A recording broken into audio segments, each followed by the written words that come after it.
Welcome in. My name is Arya, and I don't waste your time, so let's get straight into it. Google just reported earnings, and the stock is up about 5% in after hours.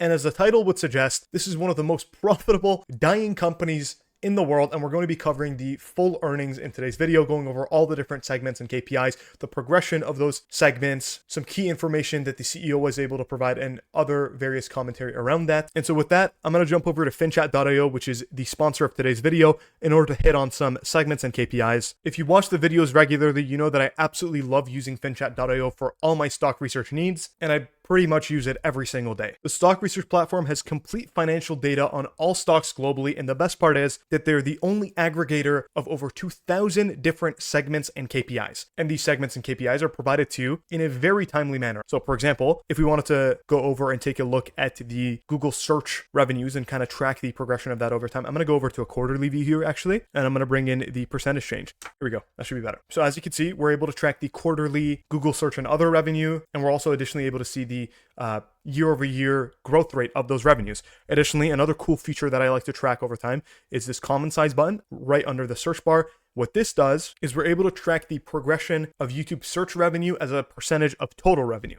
And perhaps if we go over to an annual view, this would be better demonstrated to you guys. We could see that over the past roughly 7 years or so, Google search has gone from 63% of revenues down to 57%. It doesn't stop there. We're not just tracking, the headline KPI or segment or whatever the case may be. You could, for example, go look at another popular one to track would be Google Cloud revenues. And so if you pull this in, again, we're able to see that it's growing incredibly fast over the past 7 years, but then we click on that common size button again, you're able to see that it's gone from 4% of revenues to over 12% of revenues in the last 12 months. And I really do want to hone in on this. The breadth of FinChat's data is truly one of a kind. As long as you have a valid email address, you could get a 2-week free trial, no card required, using the link in the description down below. And then additionally, you only have about 8 days out of the year to get 25% off of any paid plans, and that's coming up on April 28th. So with all that out of the way, taking a look at the fundamentals and the progression with these over time, I was able to pull in both the Google Cloud revenue and the cloud revenue percentage change. And so we could kind of track the trend of that over time. Obviously, the business segment has done phenomenally over the past handful of years. And so I see no issues with this. 28% is very solid growth on that front. They did miss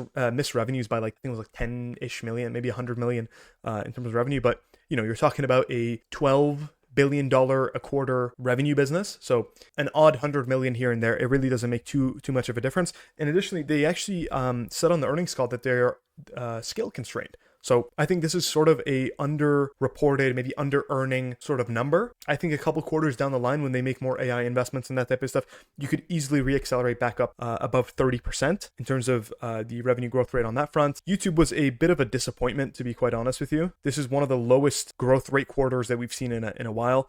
And, comparing to a year ago we were at 21% growth, but it's a bit unfair of a comparison because if you look at that 21% growth, the comparables for the previous quarter prior to that, it was negative. It was like a flat quarter in Q1 of 2023. So this Q1 2024 is like disproportionately high, if that makes sense. Nonetheless, sort of business as usual with like a tough comparable to the year prior. If we look at search, you would think this is a bit worrisome because this is one of the lowest revenue growth rate quarters, but I believe they guided for this last quarter, and that's why we had the sell-off in Q4. And then additionally, there's some other stuff baked in here. It was a leap year, that type of stuff.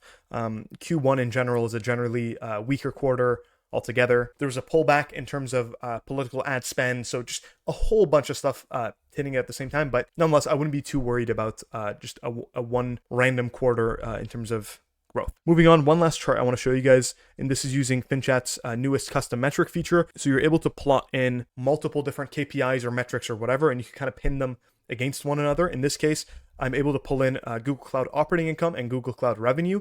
That'll give you Google Cloud operating margins. In this quarter, it's sort of flatlined around that 17-18% area. Looks good to me. And I think there's definitely a balance of growth and margins. And Google Cloud, because they're the third place cloud provider, they've historically leaned in a lot more into that growth side of things. And, it's the fastest growing of the 3 main cloud providers. They're growing at about 30%, while Amazon and Microsoft grow at about 20%. And I think the fact that cloud isn't the most important part of the business yet, I think because of that, they're able to keep these margins a little bit lower. They're able to give more discounts on Google Cloud products, and they're able to take, I guess technically they're taking market share from Amazon and Microsoft because they're growing faster. Very easily, in my opinion, if they wanted to, they could jack this up to a 35% operating margin within 2 years.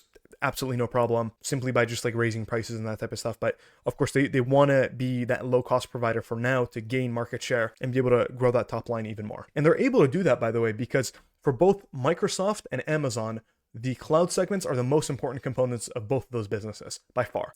For Amazon, it makes up 60% of operating income. For Microsoft, it's about half of their revenues, which, Microsoft is a massive, massive company with a lot of different stuff. It's like a closet ETF almost, right? So having half of your revenues come from that cloud segment is just absolutely ridiculous. So they both have to sort of behave and have higher margins because it's more important components of both those companies. It kind of works in the favor of Google here that cloud isn't that important yet, both from an operating both from an operating income perspective and a revenue perspective. So they're able to keep discounting and that type of stuff. Another sort of fun thing that I picked up on, so the Google net income went up about 12% year over year on a trailing 12-month basis. So they do, I think, about $112 billion of net income now, but the stock only went up 5%. So if we, take a look at, what is their market cap? Like 1.9 trillion, 1.91. So if it was to go up about 5%, I think it would be like 1.96, right? If I'm doing my math right, on a trailing basis, we just went from a, 18, almost 19 times price to earnings down to roughly a 17 times trailing earnings. So because net income went up, more than double what the stock is actually gone up in after hours, the stock actually technically became cheaper, even though it's at a higher stock price. And in terms of where it stands in terms of the valuation range, I could pull that up as well for you. And I'm just looking at roughly the past 5 years here, but I think it still showcases my point. This is just the basic price to earnings on a trailing basis. It shows 20 here, but it's going to end up being lower. It's actually about 17 as we just calculated it a second ago. 17 times trailing earnings is one of the lowest points it has been in recent memory. Even if you want to drag this out further, it's actually a more favorable outlook for Google. This is a company that has a median of about 28 times trailing earnings. So, 17, 18, 19 times earnings. This is one of the cheapest points that you could have bought Google for. And as we kind of looked at, this doesn't really seem like a dying company. They're executing on all fronts. They're definitely addressing the search issues and that type of stuff. And I'm not going to say it's the same, but it's definitely similar to the situation we had with Meta in 2022, with the TikTok scare and the Meta world and all that type of stuff. All those things hitting combined with the bad macro environment that took the stock down by like 70%. It's definitely not, close to the same at all. The stock is currently down about 20% from the all-time highs. Recently, it hit negative 30%. And I'm not going to say it's like the same as what it was in 2022, but similar situation to back then, especially because this drop here, post-November, this was really driven by ChatGPT and that type of stuff. So it's actually similar valuations to back then. So there you have it. If you're a regular viewer of the channel, you would know this, but I'm generally not the person to just go through the investor slides and read you each component of that. You could do that in your own free time.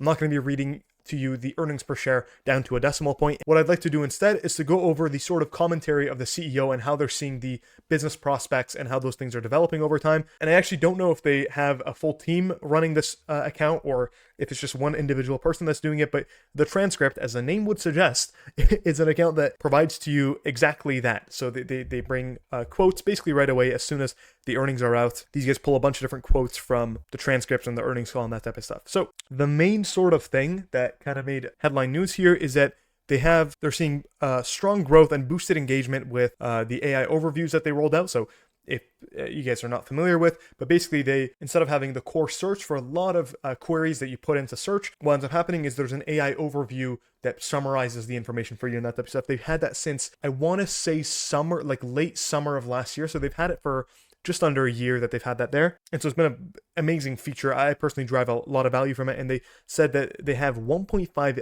billion monthly users on the AI overview, which is just absolutely incredible. This has been the thesis with Google all along, that what's likely going to happen is that by the time that the world figures out what AI is and how to use it and where to go to use it, ChatGPT, most of the world is going to be seeing AI overviews built into their Google search, and they're just going to go with that. At no point they're going to switch over. Of course, there's a good amount of queries that are going to be unlocked, and it's going to be incremental share that ChatGPT and the default choice of LLMs is going to be able to take. If you wanted ideas on, give me the 10 best titles for Google earnings report video. Or for example, what I do is I put my thumbnails into ChatGPT and I say, give me ideas on how to make this better. Or if I'm going to be titling something, make this more punchy, make this more analytical, make this more whatever, right? So those are the new sort of things that you're able to unlock. but the old search of top 10 best running shoes or whatever the case may be, or you search up for best cameras to record YouTube videos on, that type of stuff, that doesn't really go into ChatGPT. Most of the world, they're going to be searching those things as they would normally, and there's going to be those AI overviews. And so it seems that based off their word, there's a lot of people using them. And then there was another quote that they said here, noting how monetization is almost the same. But I would assume what they mean by that is monetization on those AI overviews is actually worse than monetization on just basic search. And ultimately, if I'm, for example, Nike bidding on best running shoes, if that's the ad word that I'm bidding on, when you search that in, if I'm Nike, I'm probably willing to bid a lot less, or if I'm Hoka or whoever the case may be, I'm willing to bid a lot less to be placed on the side here next to an AI overview, as opposed to just being literally the first thing that you see as soon as you search up best running shoes, right? So naturally, that is going to change the sort of monetizability, if that's a word, monetizability of search. And so this has been probably a bigger worry for Google investors, at least me personally as well, than this notion that LLMs is just going to outright disrupt Google and search is going to zero overnight. Also, another issue in that narrative, which by the way I think is absolutely ridiculous, how is Google going to go to zero? This is a two-sided network.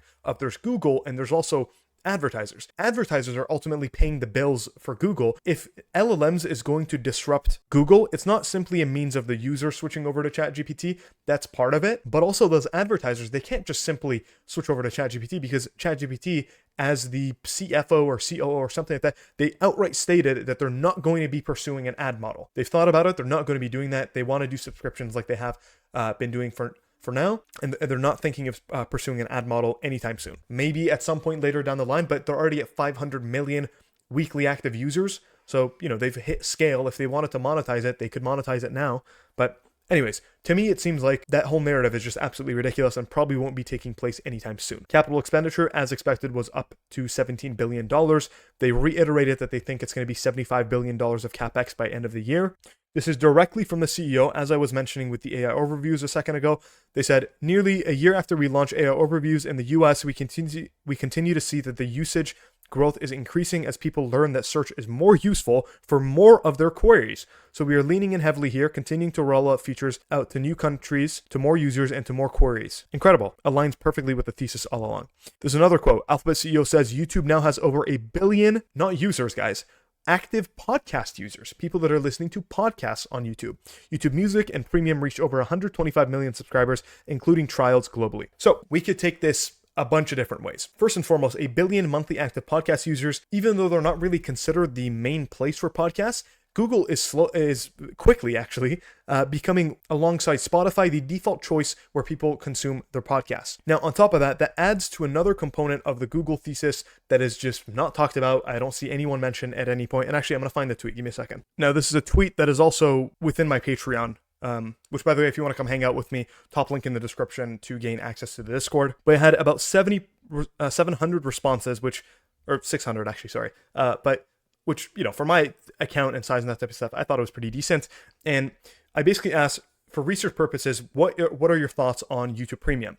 And so we had about 30% of people that said they have it and they are never canceling, which I thought was a much higher percentage than I would have imagined. And then you have about 55% of people that are on ads only. And I kind of take this two ways, where I see that, and I've consistently, with people that do have YouTube Premium, and they definitely fall into this first camp. When I talk to them, they're like, oh yeah, like it's the ultimate value unlock. I can possibly live without it. Particularly Ibis, who's somebody on the Discord here, he consistently talks about how he derives so much value from it. And particularly for him, it's incredible because you could listen to YouTube with your phone off. On top of that, there's no ads, and he hates ads and all that type of stuff. The YouTube Music app, it's such a great bundle of value that he would never consider canceling it. And then I think the 55% ads only, they just don't realize that, you get music for free, or you get music included in there. On top of that, you can listen to your podcasts off of YouTube by just shutting off your phone and that type of stuff. It behaves exactly like Spotify would. And so why would you pay $13 a month for $12, $13 a month for Spotify when you could just pay 17 and have Google? And I'm talking in Canadian dollars because I'm obviously Canadian, right? Why would you not pay the incremental couple dollars to go ad free on YouTube? That's the ultimate cost benefit analysis that you have to do on that front, right? So I take this two ways. One, this is going to be a juggernaut of a business. They have 125 million subscribers, and that's subscribers that doesn't include, family plans of up to 6 people. So in terms of subscribed users, that's way higher. And then on top of that, another component, which is I would argue is like way more important, is that over time, the experience, the YouTube experience as a free user is going to become worse and worse over time. What I mean by that is that, these people, these 125 million subscribers that have switched over to ad free, it's not like all of a sudden the inventory of ads for YouTube has proportionally also decreased at the same time when they go ad free.